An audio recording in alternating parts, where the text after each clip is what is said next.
I remember a few years ago, we were someplace and they asked how long you've been married, and I said 50 some years, and they said, well, what do you attest 50 years of marriage to? And I said, well, you fall in love several times while you're married, but always to the same woman. Oh, that's cool. Did I learn that? I don't know. Oh. It's truth.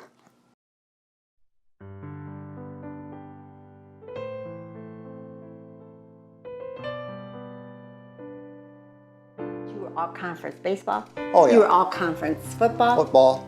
And you were class president. Class president, most Voted popular. most popular. I think that's it.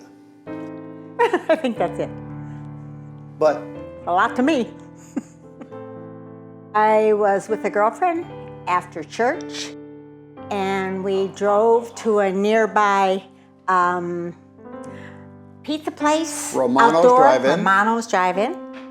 And she's telling me all about this guy she wants to go out with. She's really sharp.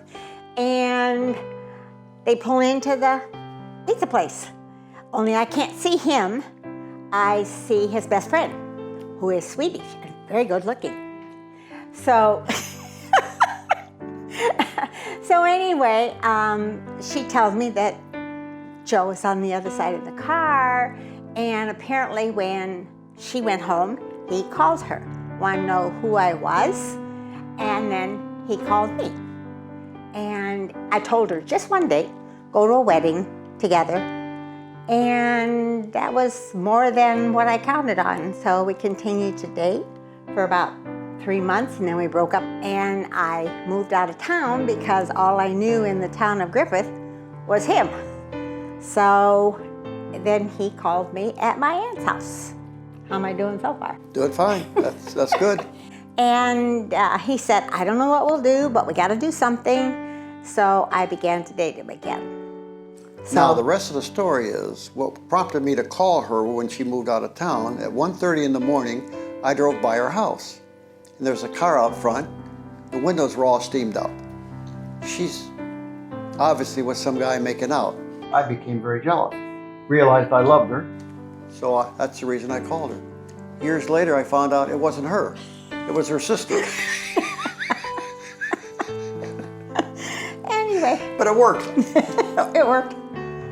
My choice, or God's choice of careers, allowed Bev to stay home and be a full-time mom.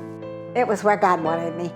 And I would not trade one of my kids.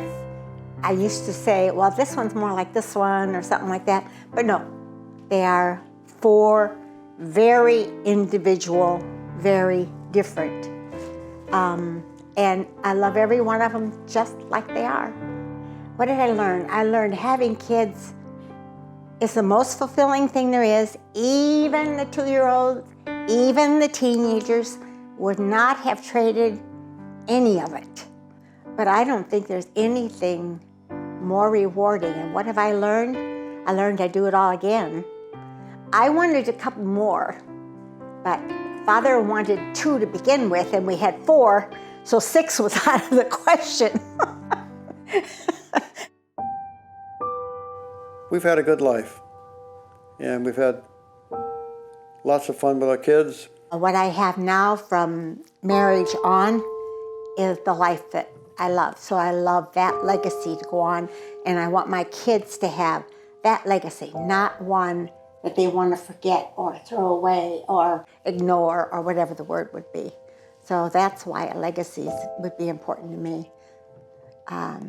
Maybe just to have them remember at times when they don't know that they were special.